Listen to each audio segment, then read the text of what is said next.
Hello again, ladies and gentlemen, and welcome back to EPIC46 with Intel. My name's Bollard. I'm back with the final series of the day, and this time I'm joined by Dane. How's it going?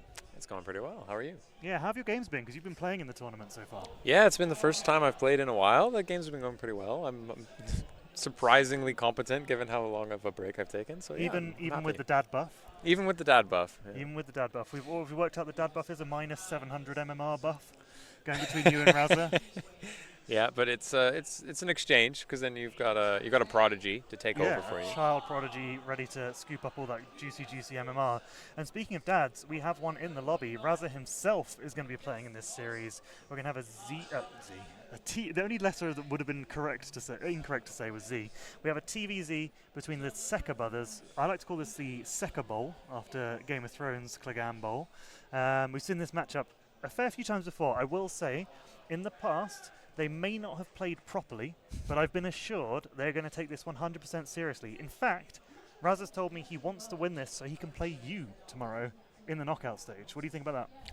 I think that would be a fun game. I think it's nice to see the Sekka brothers taking the game seriously and seeing who's actually gonna sort of take it home, because I think either one of them could be a favorite for the whole tournament. So yeah, I mean, really we've seen Raza fighting Risky in Grand Finals of Epic Lands, stretching back nearly a decade now. It feels like. It's been a long time. It's been at least 5 years, potentially up to 10 years of Raza versus Risky.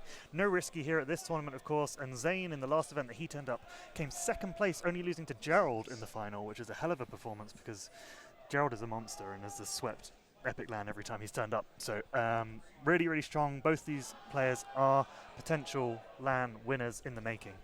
So we're going to get into game number 1 on Tokamak LE, and hopefully we'll be there ready to introduce the players.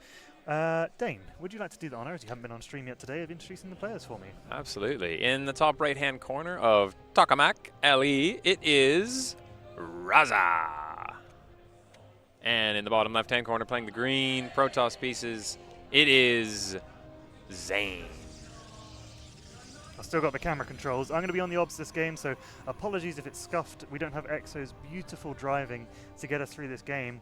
But yeah, tell me what you think about this map. Yeah, I mean, it's pretty standard. I feel like most of the maps are pretty normalish. I believe this one has a pretty wide choke, so that's like the one feature that I've noticed, but I don't think that's particularly relevant in PvT. Yeah, seeing like there doesn't seem, as far as I know, there's no like abusable Liberator spots or anything like that. I could be wrong about that, but I think we're just going to see a straight up game. Will we see Libs out of Raza? Is that one of his go-to choices, do you know? Yeah, I think he seems to favor Liberators. He likes anything that lets him harass and multitask, so yeah, I've seen all the games I've seen him use today, he seems to favor making some libs. Yeah, Raza not one to be afraid of proxy raxing. He loves a good proxy rax from time to time to throw his opponent off. I don't think we'll see it in this series, but yeah, Liberators, he's very good at his multi-pronged attacks as well, isn't he, Raza? Absolutely. Yeah, the context for this game is interesting because obviously Raza becoming a father this year, he's been very busy, and as we joked around, he's obviously fallen off quite a lot. Yeah, he's definitely fallen off quite a lot. On the other hand, Zain, his brother, has been, I believe, practicing quite a lot. I know he's had a fair amount of free time recently, and he's actually been playing a lot. So I would say Zain would definitely be the favorite. I know Raza said that he was losing or nearly losing to some people that he wouldn't have expected to this land, so he's definitely feeling a little bit rusty. So that means you got to root for him. Obviously, I'm a Protoss sympathizer, but I gotta root for the dad in this situation. Got to give the Protoss their flowers. I mean, yeah, Zain maybe has the time to grind at the moment, so he has come into this tournament as the #1 seed, which is interesting to see. And so far, he's living up to that in the group. This will already be kind of the test of strength to see whether he's earned that #1 seed. Should be going through, obviously, as #1 in the group. And both these players currently tied 4-0 in the group. Neither player has dropped a series yet. I don't know if they've dropped any maps. I don't have the exact score to hand. Yeah, the Sekka brothers base definitely being some major favorites here, and already seeing a little bit of damage going down on that one probe. Will he get that one probe? Nice micro from Zain so far. Does have to actually pull quite a few probes here. Uncharacteristic misclick from Zain. He does end up losing. Oh, he keeps that probe alive. He didn't lose it. He really did. Nice. Unfortunately, he did lose a lot of mining time with that, but I think he's going to feel worth it, given that he got the Reaper in the end. So I think overall that's kind of a nice situation for Zain. Yeah, decent hold in the end. We see the Adept at the other end of the map trying to get some damage done as well. Gonna shade out hopefully before it dies. He's toast. He is toasty.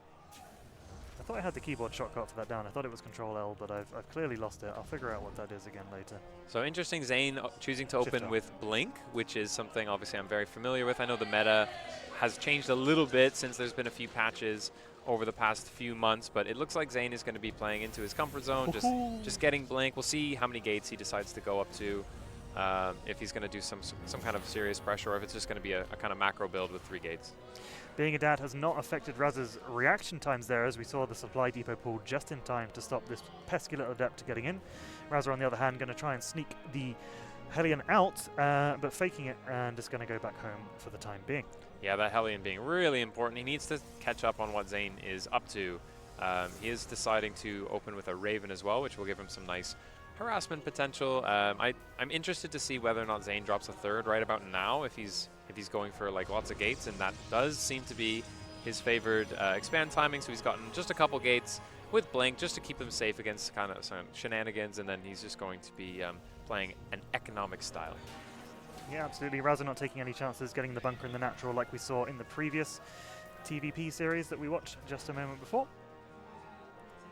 Now, what I'm interested to see from Zain here is, I know the build that he's coached me on quite a lot opens exactly like this, except you end up getting a lot more gates around 5 minutes 30. It looks like in this game he's actually going for the 2 gates straight away rather than going for a forge right now. So looks like he's either fearful of Raza's ability to do some sort of tank push, or maybe he wants to do just a really early 8-gate push. Really nice spread of Stalkers that we see here. Going to give this Raven no chance really of getting into the main and dropping a turret down or anything like that, unless they all leave, of course, as soon as I say that. We'll see if the Raven manages to sneak in the back. There is... Yeah, Zain can't know that Raven is coming just yet. He'll once he sees it, he'll probably leave some Stalkers back to deal with it. Yeah, the Stalkers did unfortunately blink out of the main and bugger off for the time being, and the turret is going to deny yet more mining time and even kill a couple of probes for their troubles. Yeah, this is going to be just so annoying. I've been playing some ladder recently, and every Terran is doing this, just dropping those turrets, just being super annoying. They do so much damage, and you just have to be constantly on it to make sure that you're not losing lots of probes. Stalkers are in the natural, should mean these turrets don't get too much done there, not even a probe dead this time. But the Raven's being pesky is going to hang around in this dead space behind the base, make sure that nothing can be done. Zain keeping an eye on this observer from time to time, just seeing what Raza is building. He's not chosen to scan and try and get rid of it yet. Presumably he does know it's there, however. And so yeah, Zain is adding the charge, he's getting +1 weapons and adding quite a few gates. Now these gates, I believe, are a little bit late. So this is this mass gate style, but this seems to be about 30 seconds later than you'd want those gates. Hopefully that won't affect him if Raza does a really crisp push timing. But Zain is also looking to get a little bit of poke damage done, looks like, with his little stalker ball. Where is it? I've completely lost it. It's just below. There it is, sorry. The dots disappeared on the mini-map from where I am. I should probably use the monitor that's closer to me, shouldn't I? Raza looks like he is basically ready to move out. I think he has his stim. He's got combat shields done. He's got a pretty scary army here. And as I said, those gates from Zain were built a little bit late. He's going to be a little bit light here, I think, on units. But he knows the push is coming. He is a very good defensive player. He knows he's got the extra force fields with those sentries now with that energy overcharge. So hopefully he can buy himself enough time to clean this up. Yeah, absolutely. No concussive shells as well, so those Stalkers did manage to escape the Marauders, trying to shoot them down as they got out of the base. This is such a nice, crisp timing from Raza with the really, really hefty amount of units here. Burrows the Widow Mines. This is really important not to get those Zealots caught in the Widow Mine splash, obviously. And Zain is looking a little bit scared here. He's not in the best position to defend that third. Yeah, he's split across 2 bases here, not really able to retreat where he wants to. The Widow Mine's getting good hits, but only on the Zealots, and that's what you do want as the Protoss player, to tank those out. Oh, nice force fields load, able to section off just a couple of those, and actually this looks like it's a relatively softened up push for Raza. We'll have to see if he decides to stick around or if he's going to go home. He's hovering nearby for the while, going to go back to base and do some macroing, get some upgrades going, producing a lot at the moment. And we see Zain's tech of choice is going to be the Templar Archives, probably looking to get Storm in the near future. Yeah, it's going to be nice to. I know the recent patch made the Storm like do a little bit less damage, but last longer and be a little bigger area. Yeah, I've heard people aren't too hot on it, but it looks like an interesting change to me. It hangs around for a really long time and can be super annoying if your splits aren't that good. Raza, on the other hand, does have very good splits. I mean, ultimately, no matter how much damage it does, it's going to do the job of like killing Marines pretty well, right? And like it's going to zone as well, which is the important thing, right? You're forcing the Terran player to stop attacking on certain lines or have to go the long way around, and you can buy time. All of it is still valuable, even if the damage isn't quite the same as it used to be. Oh, I like this proxy gate on the other side of the map from Zain, so he doesn't have to make a warp prism. He can just go in straight away. He is getting Storm, but he's deciding that even before Storm is done, it's a good time for him to start getting some damage done. He does have that Zealot buffer. It is starting to melt away slowly. Maybe a little bit overextended. The Hunter-Seeker missile going on Zain's whole army with the Cheeto Dust. Looks like Raza realizes this is a great time to strike. And will he get himself a couple Immortals for his troubles? Could be really valuable. Both of those Immortals are looking juicy right now. Another warp in his Zealots, however, is going to push the bio back for a second, but there's so many medevacs that can't really do anything about it. Yeah, it's just really hard when you have a purely gateway army. He's trying to keep whittling it down, though, because once the Terran gets that critical mass of units, it becomes much more difficult to engage unless you've got the AoE. So I think Zain realizing that he does need to keep trading, but I think he's lost too many units here. That core of his units seems to be dwindling away, but now that his Storm is finished, he can just warp in a High Templar with an overcharge and be in pretty good shape. Yeah, here the High Templar, I'm not sure where they're warping in. It's not letting me click on them. Apologies. I assumed they were warping in at the front, but maybe they warped in at home. Yeah, they've warped in at the third. Zain, meanwhile, while that push was going on, did establish his fourth as well, keeping one base ahead of the Terran, which is really nice. Going to try another Zealot run by it as well, with two High Templar immediately morphing into an Archon. Yeah, I think he realizes that the Ghosts aren't out yet, or at least there's not a significant number of Ghosts, so it's okay to throw an Archon with this bush and keep him busy. The nice thing about this as Protoss is if you're keeping the pressure up, even if you're not taking the most amazing trades in the world, Zain's economy is exploding behind this. He's got 4 bases as opposed to the 3 bases of Raza, so he can afford to trade a little bit inefficiently as long as he's keeping the relative number of bio units low, and that'll keep him in relatively good shape. Zain is teasing me at the moment. He's really not committing to this attack. Keeps thinking about it and pulling back and thinking about it. He's finally going to go, and this High Templar is so threatening. The big storm that's a massive storm. That's got to be the time to push. I mean, he's got so much damage on that bio ball. He does have a relatively low immortal count, but I think this is going to be, if he's ever going to push, he's definitely got a good opportunity now. Oh, sorry, they're distance mining. Sorry, I thought he had a large number of units at home. He doesn't. This is his army. This is it. He's going in with this attack, it seems like. It is just so hard, but he doesn't know that he's got a timing window before the Terran has Ghosts, and actually those storms just hitting absolutely everything. And we have a G, and Zain wins game 1. That was a really nice push, wasn't it? It was. I really like the idea of just keeping the Terran on his side of the map so that he can't be dropping you, right? Like if Raza ever tried to sneak a drop out, he's just dead, right? It was really impressive how Zain was able to keep the pressure up consistently while teching, while getting an expansion behind it, going up to 4 bases, getting his upgrades. He was making just the right amount of units to keep Raza on his toes. Yeah, we saw Zain just like keep on the bleeding edge of the tech, right? He always had the next answer ready slightly before Raza was able to. Like you said, with the Ghosts not being out, getting the Archon ready, getting the High Templars with the Storms in there, and then that was enough. Once those Storms hit those mineral lines, Raza was like, yep, I'm done. Yeah, once you have to camp your whole bio ball right on top of all your SCVs, and then there's no Ghosts out. You know, if those Ghosts are out, a minute earlier, it might be a different story, but then you would have had to sacrifice something else. So Zain is just absolutely brute forcing him. Yeah, and Zain looking super strong in that game. We'll see if it carries on into game number 2. I'm not sure what the map is going to be. They didn't tell us what the vetoes ended up, but I'm sure we'll find out in a second when they create that lobby. I like it this way. It's an adventure. Ley lines. Who do you think chose this?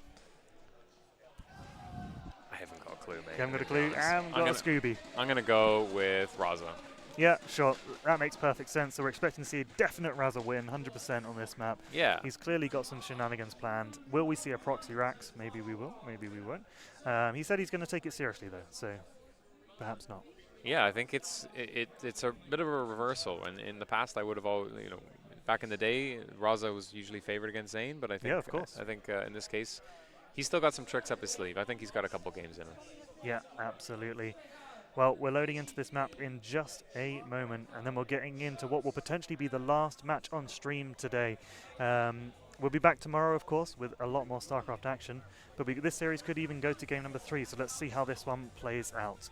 Dan, would you like to do me the favor of introducing our players? In the bottom left-hand corner, he's down but not out. The player formerly known as Razorblader, he is Raza. And his opponent in the top left-hand corner, he is up 1-0, the favorite for this tournament, the #1 seed, looking to take home his first EPIC LAN #1 place. He is Zain. Thank you very much, Dane. And we settle into a fairly standard open game, early game for now. Yeah, no proxy shenanigans from Raza, which I really wouldn't do that if I were him. I honestly wouldn't. I think that there's no need, right? he knows that, like, Zain knows how to defend a proxy Rax. He's not going to get him out with that. I don't think it's a great idea. I think he's just going to play straight up and hope that he is able to hit him with that nice 7-minute push and crush him. I always find it interesting how both the Sekka brothers are so strong at StarCraft 2, yet they never seem to really play each other that often outside of tournaments. Like, I never got the impression that they were like sparring partners, you know, that they practice against one another frequently. They just sort of kind of both independently trained to become as good as they are. I imagine they would have discussed things a lot, and they would have coached each other and learned a lot and maybe played customs. I reckon in the early days of Wings of Liberty, they probably played all the time. Yeah. Yeah. But they've both gone their own separate paths, you know. Razorblader rebranding, Zain being Zain. Zain, the immutable object, I feel like. Yeah, he's extremely good defensive player, I feel. Raza, obviously, extremely good offensive player. Ooh, a little bit of a mistake there. That probe managed to miss the SCV plopping down the command center briefly. Last game, he managed to block it for significantly longer, to the point where Raza had to bring out a second SCV to get it down. Yeah, I'm wondering if Zain's just going to do the same thing again, right? That's a very strong style. It seemed to work pretty well for him in the last game. There's no trick to it, so it's not like you can't just do it again. He knows that basically Raza did exactly what he wanted to do. Zain did exactly what he wanted to do. And so now it's up to Raza to find a trick, right? Like, is it just, you know, is Raza thinking about this? Is he going, was my execution sloppy? Did I, you know, miss the Seeker missile early on? Did I, you know, who knows what I missed? You know, how can I optimize that? Or is he going to do something even more significantly different? Getting a probe this time, which is nice. Yeah, this is a really nice start so far. He's getting 1 probe already. Actually, potentially 2, but is he going to lose? Oh, he does lose it again. Only dropping 1 probe. I think 1 probe for a Reaper is absolutely a good deal for the Protoss. Did that second Adept just pop out and block it really luckily out the side of the gateway as it spawned? I mean, you say lucky. Sorry, calculated. Skillfully. Calculated. He skillfully popped out. Yeah, Zain never timed it exactly right. Or did Raza time it exactly wrong? Raza wouldn't make that mistake. Zain's just too good. All right, now what do we got from these players? So we've got a Robo from Zain rather than Blink, which is a significant difference. I'm not really aware, if I'm honest, of like what Robo builds there are. Oh, okay, so it's a DT drop. Oh, well that answers that question. This is something I've not seen for a while. There was a patch a long time ago now where this build got really nerfed with the reduced speed. I think the reduced building time of the Raven, and ever since then I've seen a lot less It's interesting, DT right? drops. Because yes, we saw Raza build a Raven pretty much immediately in the previous game. So Zain knew that was a thing and knew that he might do the same thing again. Here it is, coming out already, for example. That's going to massively diminish how good the DTs are. Obviously, you can split the DTs. The second question then becomes, how much energy does Raza keep on his command centers? At the moment, he's got enough for 1 scan. If he drops another mule, however, that will no longer be the case. Well, the other thing that Zain knows is, yes, there is a Raven, but Raza likes to send that Raven across the map to do harassment. So True. if the Raven the Raven doesn't help if it's on the other side of the map. So Raza, especially because Raza lost the Reaper, he doesn't really have a way to confirm what build Zain is doing. He can YOLO in a Hellion, but there is a good chance that these DTs will actually do a little bit of damage. So that Hellion is across the map, like you suggested. It could be YOLOing its way to death. Here comes the first DT, though, and it's going to immediately be spotted by the Raven. Yeah, absolutely so this is the perfect situation for Raza. He keeps that Raven. He goes, you know what? This is a timing where DTs often come in. I'm just going to keep it back, and then now he's never going to send it across the map, right? So it's like a bit of a trade-off for Zain. Like, he's still kind of safe. He's got Archon tech early on. It's probably not as economic as it was in the last game, but at the same time, he doesn't have to deal with the harassment from the Raven because the Raven's just going to stay home for a while. I do think Zain was hoping to get something done here, though, because he has gone up to 3 base, like, immediately behind this, as soon as the DTs were online. We'll have to see if Raza can hit a timing that punishes the greediness behind this. Yeah, I mean, I don't know. I think Zane's gonna probably do a similar thing as before, but he's doing Archon drops instead, which is mean. Yeah, this is still gonna be quite annoying to deal with. As long as Zain softens him up a little bit, maybe kills a few Marines. I think this is still keeping him in the game. Yeah, absolutely. The tank does ward off the Archons, doesn't want to mess with that for now. The Celian's still just zooming around the map, not really doing a whole lot, just keeping an eye on things, making sure no more shenanigans are coming Raz's way. Gonna see the third. He could actually kill some probes here with this. There's absolutely nothing there from Zain to defend this. He's just scouting. I don't think he cares. Yeah, if he really wanted to, there's nothing there. Yeah, he could have just killed some probes. 4 SCVs did die while I was not paying attention to the Archon drop. I assume it killed a few in the natural, perhaps? Yeah. Yeah, it looks like these ones have been weakened If up. Molten's watching this game, he's going to be so psyched. He's like, yes, I've been telling you this is the build. And the cool thing about this is it's not like it worked, but it's still, you know, Zain believes in it. He feels that this is just a good enough build. I mean, this is nice, right? It's really hard to deal with, actually, cost effectively. He's already losing some Marines, and when this push does come eventually from Raza, it'll be significantly softened up, given that he's had to put a bunch of resources into defending. And I think the push is coming. Now we mentioned it, the 2 medivacs are out, and that was the signal for Raza to go. Zain really needs to be careful not to lose any Archons. He's going to need these all for defense. In fact, he's warping in 5 more Zealots somewhere. How many gates does Zain have, and does he have? Oh, the boys are coming. He does have his charge. Yeah, so Raza going, you know what? There is something I can do to make this push a little bit stronger. He's already up to 8 gateways. So we can pull the lads. So, yeah, this is going to be quite hard. And the other thing that's really nice about this is the crucial unit that you've got, that Archon, is going to be kind of useless if there's a Raven, right? You can just disable a couple of the Archons, and all of a sudden those Marines and SCVs are not dying. How many Archons does he have? He only has 2. He has the 2 that he made in the medevac. Oh, and Raza's going to catch this Immortal out. That's just so unfortunate. That is brutal. Oh, but he does manage to keep it alive. Will Raza manage to get all the way up the ramp and right on top of Zain's production before? This is a really awkward spot for Zain. His army was really out of position. He's going to try and intercept the reinforcements. He knows that he's all in. He knows that Raza's all in here, but like, what's he going to do? Is there any way for him to actually engage this army? Picking off a few reinforcements, but there is a Widowmine there that gets a good hit. Mostly on the sentry. And now Zain has to fight up the ramp. This is so awkward. But the Archons are obviously really useful, but there's just not enough units from Zain. I think Raza is just going to absolutely clobber Zain's army here. The boys being pulled from Zain as well. You know that in a PvT this is a bad situation. That was brutal for the Archons. They all got taken down by a turret from the Raven. Really not what they wanted to be doing. They got very little splashdown onto the bio. There's so much of it left. There's a tank in the main. There's nothing here for Zain. This is going to be GG. On the other side of the map, I did miss 34 SCVs. Oh, sorry.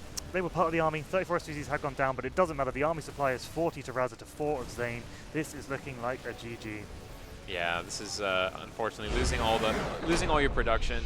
He does have a mining base, and Raza doesn't, but he'll just, you know, you could give Raza like. You could give Zain like 3 minutes there to rebuild, and he would still not have a big enough army. No, absolutely not. It was absolute stomping from that push from Razorblader. As I said, was he going to hit the timing to punish Zain for being greedy? He did.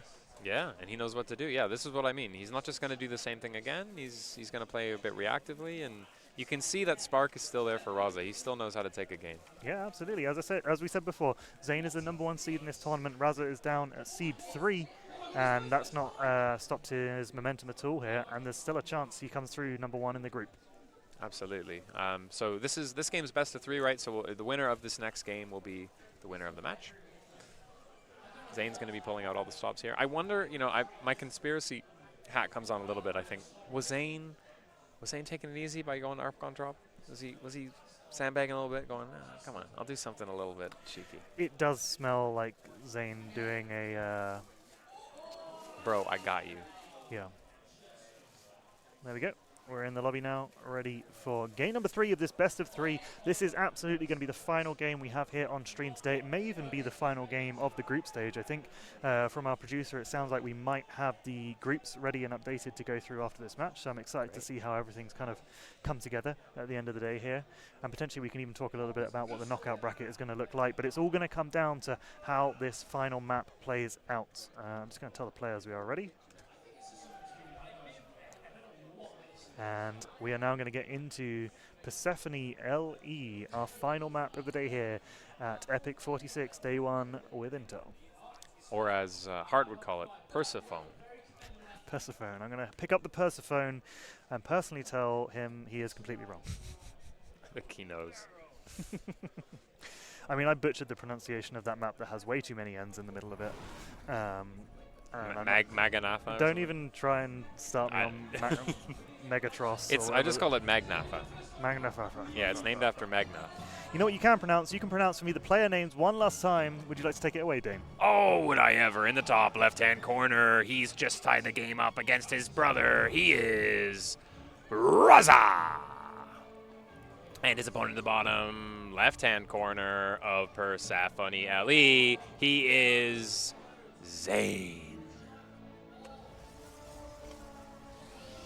There we go. I have not been updating the overlay because I am a bad observer. Look, Raza has 3 points now. I should probably get that correct.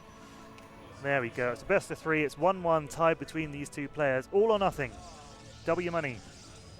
Who will take away number 1 place out of the group and number 1 seed going into the knockout phases of this tournament? I want to see something new. Maybe I'm greedy, but I want to see something new from both of these players. And Raza already not disappointing, going for the double gas build. Probably a fast factory. I've been seeing a lot of this on ladder. Seems to be quite popular. A little push with Reapers and Hellions early on. Can be quite dangerous as a Protoss. Zain did make sure just to scout, just in case there was a rack somewhere nearby, I yeah, think. never know. Never want to be too careful with Razor Blader. He's a tricksy young fellow. Especially when you're on match point. All it takes is one silly mistake holding a proxy racks. Oh, you know what we should have written on one of those cards behind us? We should have written that about Zain being the younger brother. Oh yeah, Zain is the younger brother. Zain is the younger brother. The baby of the family. Baby, only 16 years old still. Hopefully one day he grows up into a real boy. That might be my favorite Epic Land bit. Anyway, the Reaper's out on the map. Gonna go see what it can get done. A second Reaper on the way. Have there always been 2, or is this the first time we've seen 2? So it's double gas. So he's gone. He'll probably make 3 Reapers and a couple Hellions. Yes. And like get map control with those, which kind of denies the scouting. I enjoy the Hellion Reaper hit It squad. feels. I'm just kind of realizing it. This kind of feels similar to the way that Zergs open with the 13 pool gas, so that they deny scouting and then they hit you with something cheeky. But the problem with this is that Zain is opening for Hallucinated Phoenix, so you're not going to deny scouting. He's going to know exactly what you're doing. Surprisingly, really Reapers don't nice. shoot up. And here's the Reaper hit score going across the other side, just as our Hallucinated Phoenix friend makes its way into the main and sees absolutely everything. Yeah, so he's going to confirm, right, this is nothing too crazy. We've got a 1-1-1. He is expanding. I can do whatever I want here. He's still going to go for Blink into this game.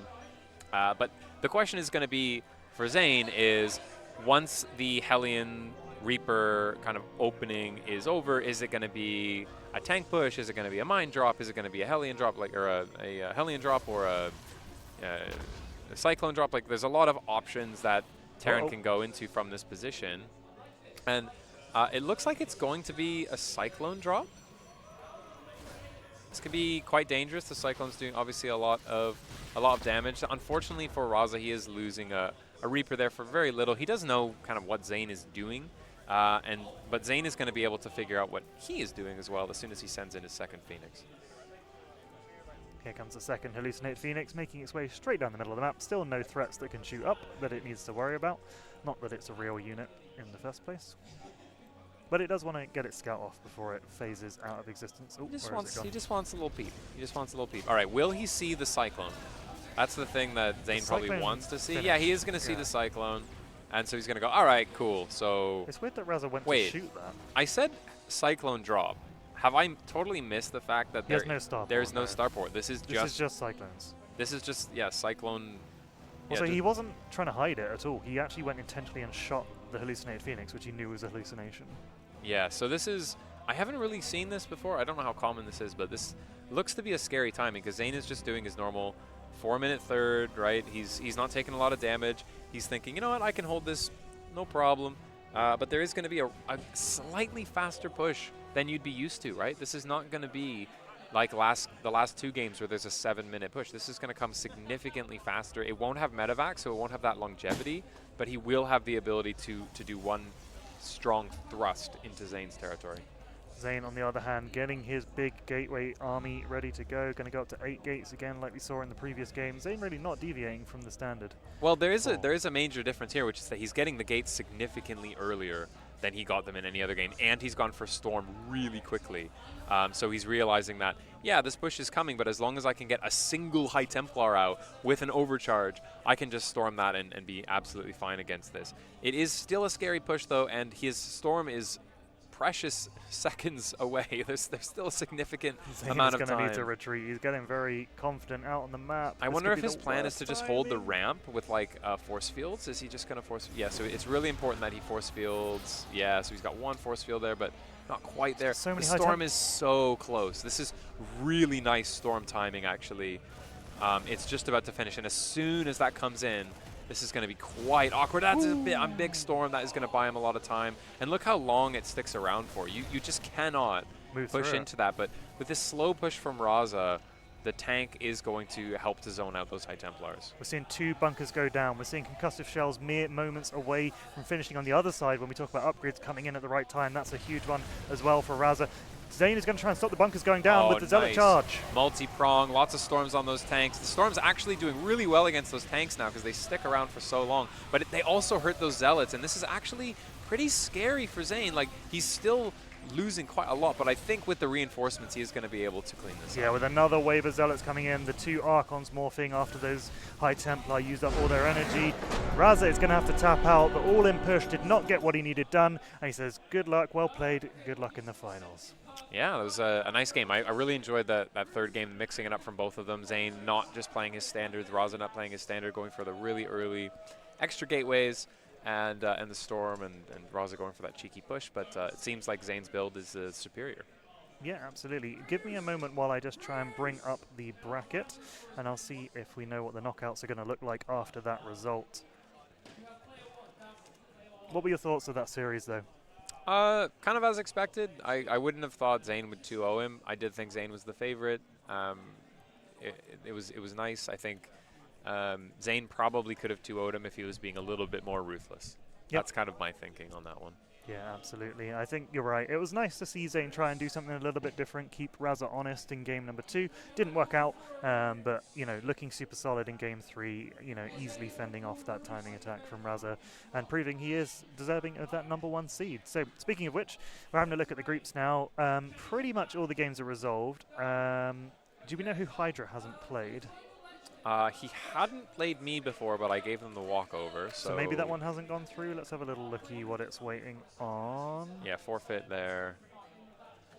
Looks like the bracket's not quite 100% up to date. Or oh no, it's because it's a group of 5. There's only going to be 4 games played in that one. So yeah, spot on. So we've got Zain's going to be topping that group after beating Raza. That result hasn't gone through on there. Wiseman taking up 3rd place in Group A and being followed up by AC as the top 4 going through to Code S, which is what we call the knockout phase here at EPIC46 with Intel. And in Group B, we have Hydra topping the group with the walkover over you, as you mentioned. Molten taking 2nd place. Zion in 3rd. I think that's a bit of a surprise compared to the seeding. If we take a quick look on the Epic Land website, we can see that, yeah, Molten was down as 6th seed, but has finished over Zion in the group after an upsetting match. I think when I was on with Exo last, Exo said, oh man, that would have been a really good series to have on stream. I talked to Molten about it. He said it was a 2-0 and it lasted 7 minutes. Yeah, so I think there was a lot of fromage in those games. There was. Not necessarily all by Molten. No, the fun thing. No, Molten actually got cheesed in game 2 and just held it and won. So, you know, very Never interesting cheese result. a cheeser is what you learn from that. The cheese connoisseur will always prevail. And then that's you, Red Dane. That's me. I know that guy. So you're going to be playing in Code S tomorrow, and with that result, you now know you're going to be playing against Zain in the round of 8. How do you feel about that? I feel that Zain is probably going to go mass sentry against me and embarrass me. Well, so all the games tomorrow, as you'll see here on Liquipedia, are going to be a best of 5. We're going to try and bring you pretty much all of that action. Best of 5s all the way through the uppers. We'll bring you the lower bracket finals as well, another best of 5. And then the grand finals will be on stage tomorrow at 9 p.m.